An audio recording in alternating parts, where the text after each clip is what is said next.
क्या आप जानते हैं कि खाटू श्याम जी का एक ऐसा रूप भी है जिसके बारे में बहुत कम लोग जानते हैं?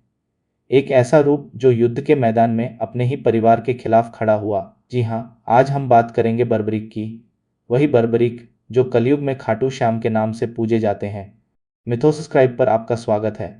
आज की कहानी आपको हैरान कर देगी, क्योंकि ये सिर्फ एक भक्त की कहानी नहीं, बल्कि बलिदान, धर्म संकट और अविश्वसनीय शक्ति की गाथा है। हम जानेंगे कि कैसे एक महान योद्धा बर्बरीक ने अपने जीवन का सबसे कठिन निर्णय लिया और कैसे वही बर्बरीक आज खाटू श्याम के रूप में पूजे जाते हैं। तो बने रहिए मेरे साथ, क्योंकि ये कहानी आपकी सोच बदल देगी।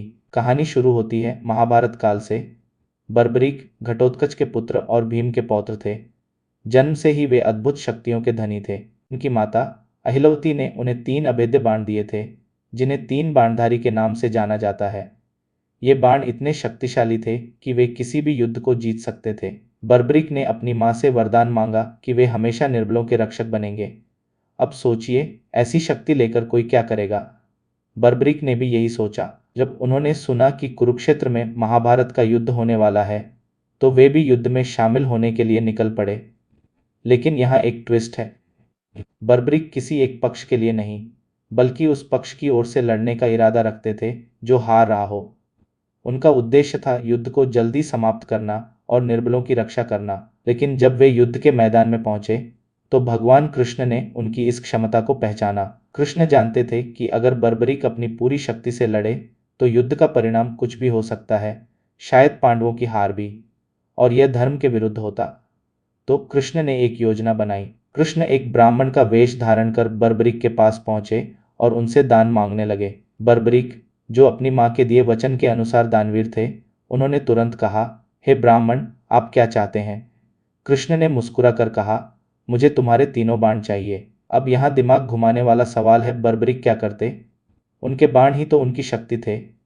लेकिन वे वचन के पक्के थे। उन्होंने कहा, मैं आपको ये बाण तो दे सकता हूँ, लेकिन इसके बदले में मुझे एक प्रश्न का उत्तर चाहिए। कृष्ण ने सहमति दी।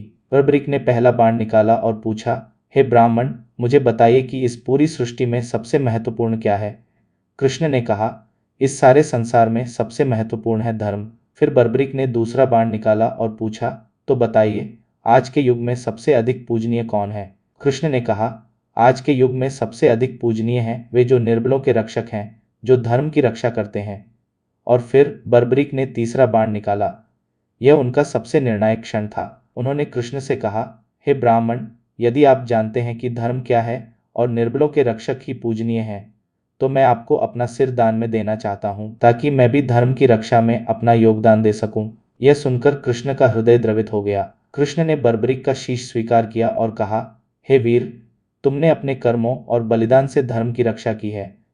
तुम कलयुग में मेरे ही एक रूप खाटू श्याम के नाम से पूजे जाओगे। जो भी सच्चे मन से तुम्हारा स्मरण करेगा, उसकी मनोकामनाएं पूर्ण होंगी। और इसी तरह वह महान योद्धा बर्बरीक खाटू श्याम के रूप में अमर हो गए। आज भी लाखों भक्त राजस्थान के खाटू धाम में उनके दर्शन के लिए आते हैं और अपनी मन्नतें मांगते हैं। यह कहानी हमें सिखाती है कि सच्चा भक्त वही है जो निस्वार्थ भाव से धर्म और न्याय के लिए खड़ा हो। है ना कमाल की कहानी? आपको बर्बरीक का यह बलिदान कैसा लगा? क्या आप खाटू श्याम जी के मंदिर गए हैं? नीचे कमेंट्स में हमें ज़रूर बताएं। दोस्तों, अगर आपको ये कहानी पसंद आई हो, तो इस वीडियो को लाइक करें और अपने दोस्तों के साथ शेयर करें। और हाँ, अगर आप ऐसी ही अनसुनी और रोचक कहानियाँ सुनना चाहते हैं, तो मिथोस्क्राइब को सब्सक्राइब करना बिल्कुल न भूलें और बेल आइकन दबा दें, ताकि आप कोई भी वीडियो मिस न करें। मिलते हैं अगले वीडियो में एक नई कहानी के साथ। तब तक के लिए धन्यवाद और अपना ख्याल रखिए। जय श्री खाटू श्याम।